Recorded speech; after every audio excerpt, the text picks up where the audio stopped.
지난주에 우리 교회에 목사님 여러분들이 오셨다 가셨어요. 정치하는 목사님도 있었고 또 기도원에 가서 매일 기도만 하시는 목사님도 있었는데 아마 거기에 영향을 받아서 이 본문을 설교하게 된 것 같습니다. 준비한 건 말씀드리겠습니다. 기독교는 오늘날 우리가 살아가는 세상의 이치와 논리에 반한 정서를 가지고 있습니다. 오늘 여기 사도 바울의 태도를 보아도 그러한 생각을 지울 수가 없습니다. 지난 한 해는 전 국민이 아니 전 세계가 코로나19로 인하여 위축받는 삶을 살았고 또 우울한 한 해를 보내는 삶 중에서 TV 배달 음식 강관한 레시피에 자주 등장하는 이른바 급바촉촉이라고 해서 겉은 바삭하고 속은 촉촉하다라는 신조어가 등장하게 하고 있는데 본문에 주장하는 사도 바울의 기본 정서와 태도에는 그 반대로 외유 내강 즉 겉은 부드럽고 속은 단단함으로 무장한 것으로 그렇게 표현되고 있습니다. 오늘 본문 10장의 표현에도 사도 바울의 우직함, 강직함을 넘어서 결연한 의지 혹은 비장함 그리고 그의 편지의 내용이 일방통행적 외통수의 삶을 살아가는 삶의 방식에서만 엿볼 수 있는 오직 사로잡힌 영혼이 쓴 글을 우리는 만날 수 있을 것입니다. 먼저 오늘의 본문 배경을 한번 살펴보겠습니다.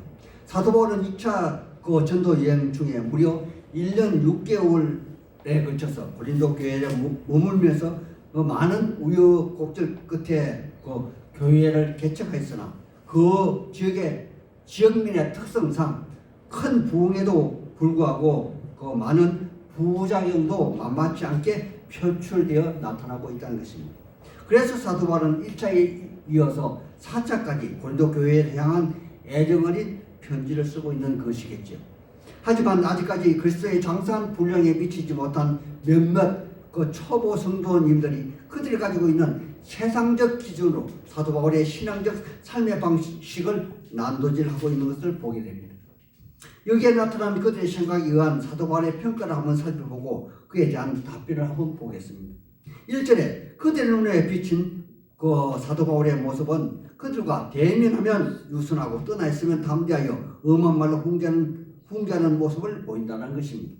여호와 하나님의 사람들이요 우리 현실의 삶에 있어서 우리 주위에 힘있고 강한 자에게 굽실 그리고 자기보다 약한 자에게는 엄하게 대하는 사람은 아주 형편없는 그러한 사람이 아니던가요?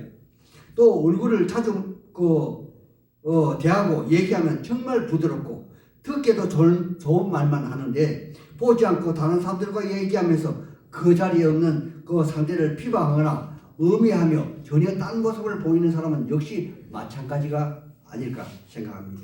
아마도 사회생활을 하실 때 이런 사람은 정말 만나지 말아야 하고 또한 사귀지 말아야 할 사람 중에 1순위가 아니던가요?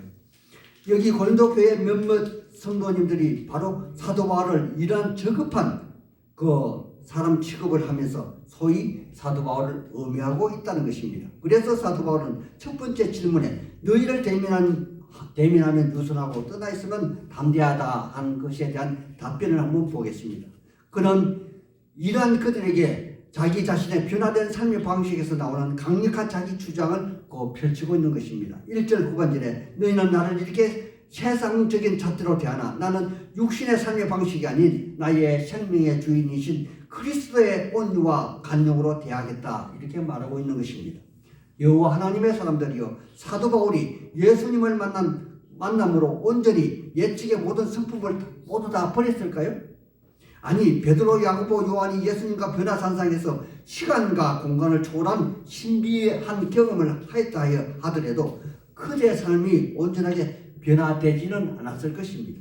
예를 들면 베드로는 예수님이 잡히시던 날 밤에 자기의 성질을 못 이겨서 대제사장 하인 말고의 길을 칼로 비었으며 또 연약한 소녀 앞에서 3번이나 주님을 부인하기도 하였으며 또 나중에는 안디옥 교회 선교 현장에서 바울 사도에게 심한 면책을 당하는 그런 수모를 당하는 일도 있었다는 것입니다. 따라서 여기 사도 바울도 예수님을 다메섹 도상에서 만났어도 또 아라비아 광야에서 3년간 수련을 하였음에도 불구하고 또 많은 선교 현장에서 수많은 일들, 즉 병든 자를 고치고 죽은 자를 살리는 일들이 있었음에도 불구하고 아직 온전하게 그가 성화된 사람이 아니라는 것이겠죠. 그래서 사도 바울은 자기의 감정을 조심스레 내보이는 부분이 있다는 것입니다. 2절에 너희와 함께 있을 때 나로 하여금 이 담대한 태도로 너희를 배하지 않게 하기를 구하노라. 아멘. 즉 못되게 설명하면 내 성질을 보이지 않게 하지 말라는 것입니다. 하지만 그럼에도 불구하고 사도는 사도가 아닙니까? 3절에 우리가 아직 육신으로 행하는 육신의 사람이라 할지라도 그럼에도 불구하고 우리는 육체를 따라 너희와 함께 싸우지 않겠다, 이렇게 강한 의지를 표명하고 있는 것입니다. 그리고 그는 그의 변화된 믿음의 정체성을 4절에서 6절에 나타내 보여주고 있습니다. 우리 4절에서 6절의 말씀을 같이 한번 읽어보면 어떨까요? 자, 같이 한번 읽어보겠습니다. 4절에서 6절입니다. 시작. 우리 싸우는 무기는 육신에 속한 것이 아니요 오직 어떤 견고한 진도 무너뜨리는 하나님의 능력이라. 모든 이론을 무너뜨리며 하나님 아는 것을 대적하며 높아진 것을 다 무너뜨리고 모든 생각을 사로잡아 그리스도에게 복종하게 하니 너희의 복종이 온전하게 될 때에 모든 복종하지 않는 것을 벌하리고 준비하는 중에 있느니라. 아멘. 여호와 하나님의 사람들이요, 사도 바울은 지금 천상의 언어를 지상의 말로 하고 있다는 것 점은 우리는 이미 알고 있죠. 그는 지금 자기의 능력으로, 자기의 지식으로, 자기의 행위로 이런 말을 하는 것이 아니라 오직 하나님의 그 능력, 즉 구약의 엘샤다이 하나님을 의지하여 이런 말을 하고 있는 것이라 생각이 되어집니다. 또한 그는 그 당시 로마 군인이 구사하는 무적의 집창의 전술을 염두에 두고 또 당대의 최고 학문인 헬라 철학 사상 이론을 염두에 두고 이러한 주장을 하고 있는 것입니다. 우리의 예수님은 마태복음 1장에서 이 세상의 주관자 마귀가 내세운 세 가지 성부에서 모두 승리를 하셨습니다. 그리고 가장 완벽한 신뢰는 우리의 주님께서 죽음을 이기시고 무덤에서 부활하셨다는 것입니다. 사도 바울은 지금 이런 것을 마음속에 두고 여기 고린도 교회 교인들에게 담대하게 전하는 것이 아닐까 생각해 봅니다. 지금 그에게는, 사도 바울에게는 이제 복음을 전하다 죽은 자를 살리는 기적을 말하는 것보다 더 강력한 믿는 자의 부활을 마음에 품고 있기에 오직 사로잡힌 영혼의 소유자가 되어 이런 말을 하고 있는 것이라 생각이 되어집니다.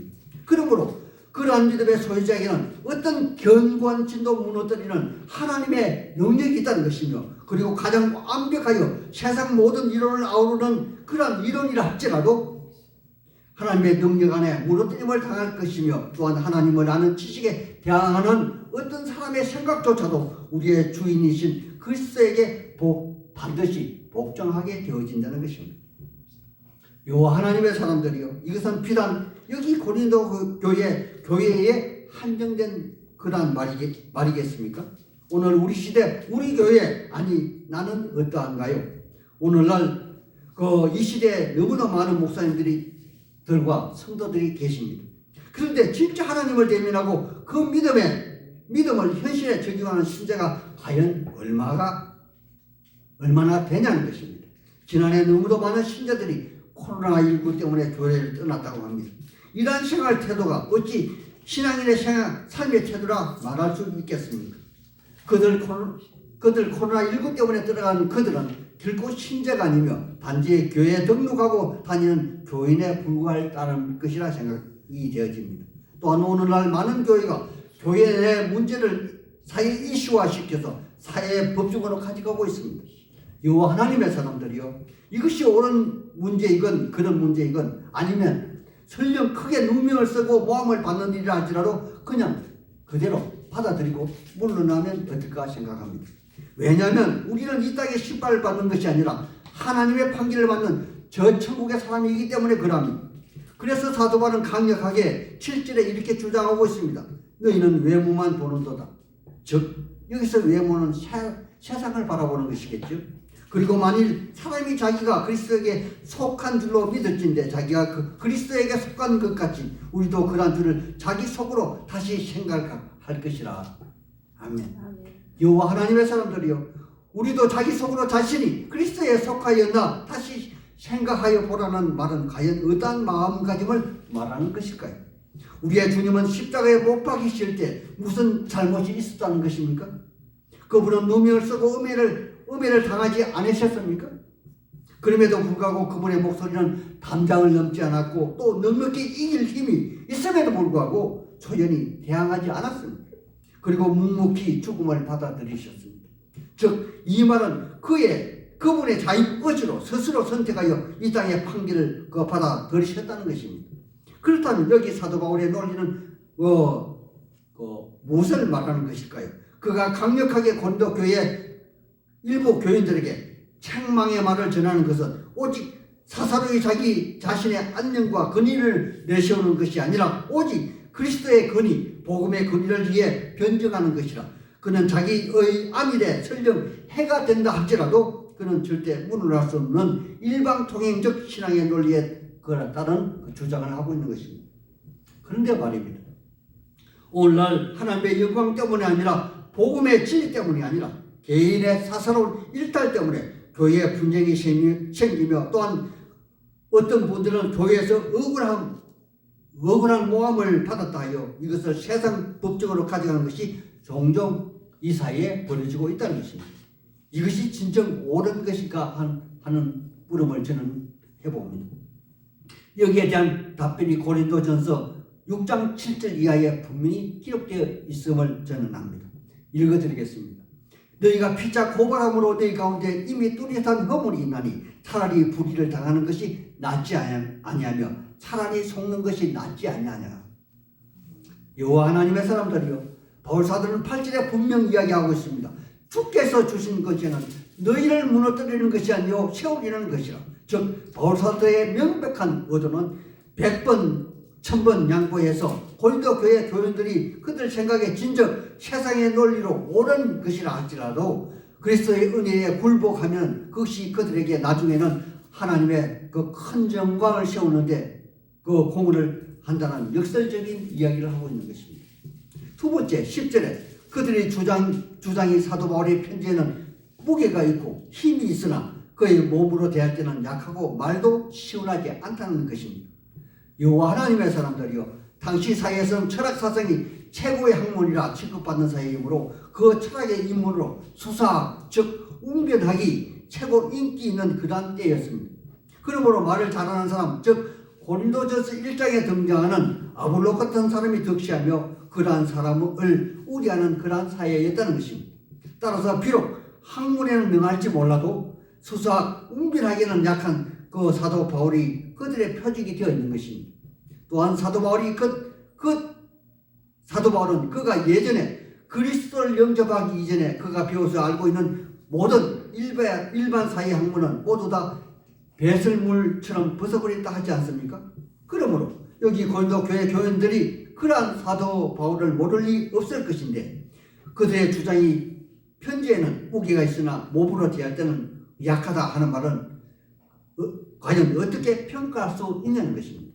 그에 대한 사도 바울의 답변을 한번 보겠습니다. 11절의 말씀 같이 한번 읽어보겠습니다. 11절입니다. 시작. 이런 사람은 우리가 떠나 있을 때에 편지들로 말하는 것과 함께 있을 때에 행하는 일이 같은 것임을 알지니라. 아멘. 여호와 하나님의 사람들이요, 말에 편지에 무게가 있다는 것은 무슨 의미일까요? 옛적에 제가 존경하는 한 장로님이 그분의 교회 목사님을 이렇게 평가하신 것을 들은 적이 있습니다. 좀 조심스럽기는 하지만 일례로 한번 들어보겠습니다. 그분의 교회는 대구에서 아주 큰 교회에 속하는 대형 교회입니다. 신자들이 많다는 것이죠. 그런데 그 교회 담임하고 계시는 목사님은 한강 이남에서 헬라에 능통하고 아주 그 대단한 설교를 하시는 설교에 은혜가 있는 그러한 목사님이라는 것입니다. 하지만 그분에게는 한 가지 단점이 있다는 것입니다. 그것이 무엇이냐 하면은 설교하실 때 성도들에게 대단한 무게감으로 삶의 지침을 알려주시는데 본인 자신은 전혀 그렇지 않았다는 것입니다. 즉 목사님의 삶의 행함이 설교와는 전혀 달랐다는 것입니다. 그렇다면 말과 행동이 다른 무게는 과연 어떠하냐는 것이겠죠. 저는 그러한 말을 들은 지 몇 년이 지난 후에 그 교회 담임 목사님이 다른 분으로 교체되었다는 그런 소식을 들은 적이 있습니다. 그렇습니다. 여기 사도 바울의 말과 편지의 무게는 곧 그가 행하는 삶의 무게라는 것입니다. 다음은 세 번째 12절에 그들이 자기로서 자기를 헤아리고 자기로서 비교하며 자랑하는 자였다는 것입니다. 여호와 하나님의 사람들이여 현대인의 삶에 있어서 아무도 자기를 피하래 주지 않으니까 스스로 자기를 피하라는 그러한 사회가 되었다는 것입니다. 그런데 이러한 그 사람들의 일방적인 특징은 처음에는 순수하게 있는 그대로 의 말만 갈진했을지라도 시간이 지나고 회를 거듭할수록 처음에 순수함은 사라지고 더 강렬한 것을 추구하게 되므로 결국에는 작은 것을 크게 말하고 또 없는 것을 있다 말하는 유혹에 말려들게 되어 있습니다. 그러한 일례는 모든 사회 모든 사람에게 그대로 적용되는 매우 매혹적인 유혹이라 절대 뿌리칠 수가 없다는 것입니다. 때문에 당시 바울사도의 고린도 교회나 오늘날 여기 현대인의 삶에서도 그대로 적용이 된다는 것입니다. 하지만 말입니다. 여기 바울사도처럼 전혀 어떤 사건에 어떤 의도를 첨가하지 않는다면 그러한 사람은 대단한 은혜의 파급력이 있을 것입니다. 하지만 이 땅의 대다수의 사람들은 그러한 유혹을 절대 물리칠 수가 없다는 것입니다. 그런데도 만약 그러한 사람이 있다면 그분은 평생 사도 바울처럼 직접적으로 자기 몸에 사탄의 가시를 안고 살아가는 그러한 사람일 것입니다. 실례를 한번 들어보겠습니다. 이것은 여러분들이 이미 체감하고 있는 것으로서 옛적에 우리나라 1970년도 80년대에 그렇게 붐비던 기도원이 오늘날에는 대부분 사라지고 없다는 것입니다. 그 사라진 주된 이유가 바로 기도원 원장님이나 혹은 부흥 강사 목사님들이 도에 넘치는 자기 자랑 때문일 것이며 예수님의 복음을 위한 것이나 하나님의 영광을 올려드리는 것이 아니라 개인의 영광과 자랑 때문에 이러한 세상이 이루어진 것이라 그렇게 축적해 보기도 합니다. 하지만 모두 다 그런 말씀은 그렇다는 말씀은 물론 아닐 것입니다. 그래서 사도 바울은 17절에 자랑하는 자는 주 안에서 자랑할지니라. 그리고 18절에 자기를 칭찬하는 자는 자기가 아니오 주께서 칭찬하는 자니라. 그렇게 기록하고 있는 것입니다. 여호와 하나님의 사람들이여 우리 올 한 해는 있는 그대로 하나님 눈앞에서 최선을 다하는 그러한 한 해를 맞이하고 설교해 보면 어떨까? 감히 추천해 봅니다. 바로 이러한 삶을 자세로 2020년도를 설계하시기를 우리 주 그리고 바울처럼 주 안에서 일방통행적 사로잡힌 영혼에 대해서 살아가기를 작정하는 성도가 다 되시길 우리 주님 주 예수 이름 받들어 축복하는 바입니다. 아멘.